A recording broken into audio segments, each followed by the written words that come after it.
मुख्यमंत्री सामुदायिक नेतृत्व क्षमता विकास पाठ्यक्रम के बीएसडब्ल्यू के और एमएसडब्ल्यू के सभी छात्रों को मैं शुभकामनाएं देता हूं। प्रिय विद्यार्थियों, बड़ी प्रसन्नता की बात है कि तकनीकी कारणों से कुछ समय के लिए जो हमारी स्थगित कक्षाएं थीं वह दिसंबर की 10 तारीख वाले रविवार से फिर से प्रारंभ हो गई हैं और दूसरी कक्षा 17 तारीख को भी अच्छे से संपन्न हो गई है। आप सब जानते हैं कि इस वर्ष विधानसभा चुनाव के कारण और अगले वर्ष संभावित लोकसभा चुनाव के कारण पठन पाठन की गतिविधियों पर तो असर पड़ता ही है,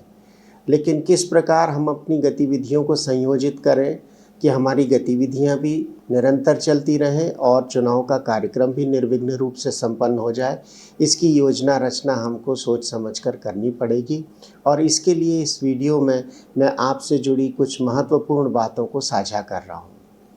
पहली बात तो यह है कि यह हमारे सभी चाहे वो विकास खंड समन्वयक हो, जिला समन्वयक हो, संभाग समन्वयक हो, सभी इस बात को सुनिश्चित कर सकते हैं कि रविवार के दिन के अलावा भी अगर आपको अध्ययन केंद्र पर जो किसी स्कूल या किसी कॉलेज में है वहाँ पर कक्षों की उपलब्धता है और प्राचार्य जी का समर्थन है तो आप अतिरिक्त कक्षाएं लेकर भी पाठ्यक्रम को पूर्ण कर सकते हैं। लेकिन इस पाठ्यक्रम को पूर्ण करने के लिए जो आप अतिरिक्त कक्षाएं ले रहे हैं उन कक्षाओं की सूचना आपको देना पड़ेगी और इसमें उपस्थिति के लिए यह प्रावधान हम लोग कर रहे हैं कि क्रिस्प में रविवार के दिन के हिसाब से तो स्लॉट बने हुए हैं, लेकिन अतिरिक्त कक्षाएं हो सकता है किसी संभाग या किसी जिले या किसी विकास खंड में किसी और दिन लगें और किसी संभाग, किसी जिले और किसी विकास खंड में किसी और दिन लगें। तो इनको एक्स्ट्रा क्लास के माध्यम से 10-12 स्लॉट क्रिएट करा देते हैं और उसमें जिस दिन आप विद्यार्थियों की कक्षा लें उस दिन की उपस्थिति निश्चित रूप से अपलोड करें। आप सभी जो इस पाठ्यक्रम से जुड़े हैं बहुत ठीक प्रकार से ये समझ लें कि इस पाठ्यक्रम की गुणवत्ता संवर्धन का एक बहुत महत्वपूर्ण उपकरण छात्रों की नियमित उपस्थिति है। अगर छात्र नियमित कक्षाओं में उपस्थित होते हैं तो नियमित रूप से सीखते हैं, गतिविधियां निर्बाध रूप से चलती हैं और हम जिन लक्ष्यों की प्राप्ति समय सीमा में करना चाहते हैं वो करते हैं। एक अनुरोध मैं विद्यार्थियों से करना चाहूँगा। विद्यार्थियों, पाठ्यक्रम का शुल्क अत्यंत कम रखा गया है और यह इसलिए कि इस पाठ्यक्रम का उद्देश्य किसी भी प्रकार का लाभ कमाना नहीं, बल्कि प्रदेश की विकास आवश्यकताओं के अनुरूप मानव संसाधन का सृजन करना, समुदाय के साथ मिलकर कार्य करने की क्षमता का विकास करना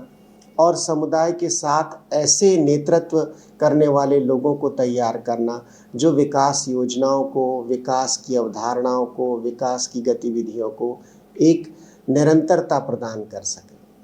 तो यह एक महत्वाकांक्षी पहल है परिषद और विश्वविद्यालय की और इसके लिए शुल्क राशि भी अत्यंत कम रखी गई है। इसे 2 किश्तों में रखने की सुविधा हमने आपको प्रदान की है, लेकिन अब दिसंबर माह आ गया है। जनवरी, फरवरी, मार्च में परीक्षा संबंधी, असाइनमेंट संबंधी, प्रायोगिक परीक्षाओं संबंधी अनेक गतिविधियां होंगी और इनके पूर्व यह सुनिश्चित होना कि कौन से विद्यार्थी निर्णायक रूप से इन परीक्षाओं में सम्मिलित होंगे वह आवश्यक होगा। इसलिए मैं आपसे अनुरोध कर रहा हूं कि हमने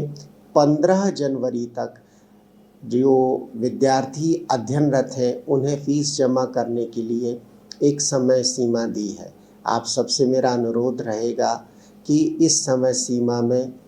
आप अपनी फ़ीस निर्धारित पोर्टल पर जाकर, निर्धारित प्रक्रिया जो ऑनलाइन है जिससे आप सब परिचित हैं उसके माध्यम से शीघ्र अगर जमा कर देंगे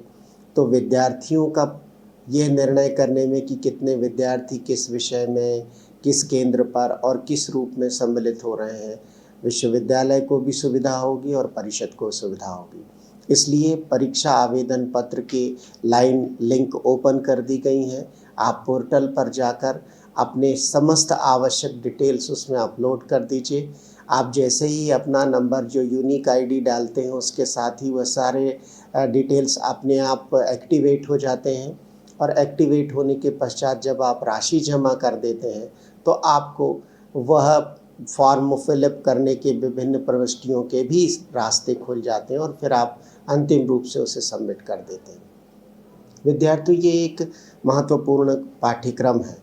और यह केवल एक अकादमिक रूप से आपको सक्षम बनाने के लिए ही मात्र नहीं है, बल्कि यह समुदाय में आप एक नेतृत्वकर्ता के रूप में विकसित हों, प्रतिष्ठित हों, इसका भी एक सब प्रयास हमारा योजनाबद्ध ढंग से किया गया एक संरचना है।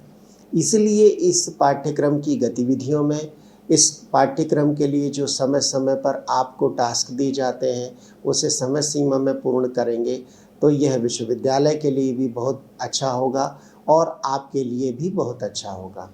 चूँकि समय अब कम है, परीक्षाएं आसन्न हैं, हम अप्रैल मई में परीक्षाओं की व्यवस्थाओं के बारे में सोच रहे हैं। तिथियों की घोषणा बहुत कुछ चुनाव कार्यक्रम को देखते हुए की जाएगी, वह पूर्व में हो सकी और कितने दिन पूर्व होगी इत्यादि के बारे में अंतिम रूप से तो कुछ कहना अभी संभव नहीं है। पर जितने जल्दी हम अपने आप को तैयार कर लें, जितने जल्दी हम अपनी गतिविधियों को पूर्ण कर लें, जितने जल्दी निरंतरता से हम इस पूरी प्रक्रिया में शामिल हों, वो बहुत आवश्यक होगा। अतः मैं पुनः आप सभी विद्यार्थियों से अनुरोध कर रहा हूँ, इस पाठ्यक्रम से लगे समस्त मेंटर से अनुरोध कर रहा हूँ और हमारे जिला, संभाग और विकासखंड समन्वयकों से अनुरोध कर रहा हूँ कि CMCLDP की गतिविधियों को समय सीमा पर न सिर्फ पूर्ण करें, पोर्टल का बेहतरीन उपयोग करें, विद्यार्थी ऐप का बहुत बेहतरीन उपयोग करें, अध्ययन सामग्री तक अपनी पहुंच बनाएं, अध्ययन सामग्री जो आपको प्रदान की गई है उसका गंभीरतापूर्वक अध्ययन करें, कक्षाओं के माध्यम से और प्रदत्त कार्यों में जो आ रही कठिनाइयों के माध्यम जो आपको आ रहे हैं उनको हल करें और जो एक सामाजिक प्रयोगशाला के रूप में आपको गांव प्रदान किया है वहां पर आप अपने कार्यों को करते हुए इस पाठ्यक्रम की शैक्षणिक योग्यता में भी विकास करें और व्यवहारिक योग्यता में विकास करें, ऐसा मेरा प्रयास और विश्वास है। मुझे लगता है कि इस पाठ्यक्रम से जुड़े सभी लोग इस पाठ्यक्रम की समस्त गतिविधियों के समय सीमा में निष्पादन को सुनिश्चित करेंगे और रुचिपूर्वक सभी गतिविधियों को पूर्ण करेंगे। धन्यवाद।